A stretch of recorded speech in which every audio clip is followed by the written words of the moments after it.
मी तिला सजेशन दिलं की ती ज्या मुली होत्या, तुझे मित्र मैत्रिणी असतील, जे पास्ट मध्ये होती ती निघून गेली, ते तुला आता ओळखत पण नसतील किंवा त्यांच्या लक्षातही तू नसशील, पण तू अजून तुझ्या त्या ट्रोमातून बाहेर आलेली नाहीयेस.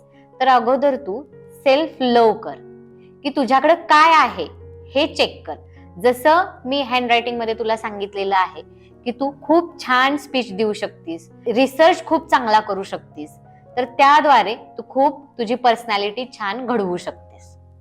पण मला प्रत्येक मुलांना, टीचरांना आणि पालकांना सांगायचं आहे की एखादं जे मूल आहे त्याला आपण टीच करतो, त्रास देतो, तुम्ही त्या व्यक्ती विसरून जाता, पण ज्या व्यक्ती शिकार होतात, त्या जे शिकार झालेले आहेत त्या मुलांचं खूप नुकसान होतं, आयुष्यावर त्यांचा खूप मोठा परिणाम होतो. तर कृपया कोणत्याही मुलांनी आपल्याच मित्रमैत्रिणीला असं कधी करू नका, उलट त्यांना मदत करा.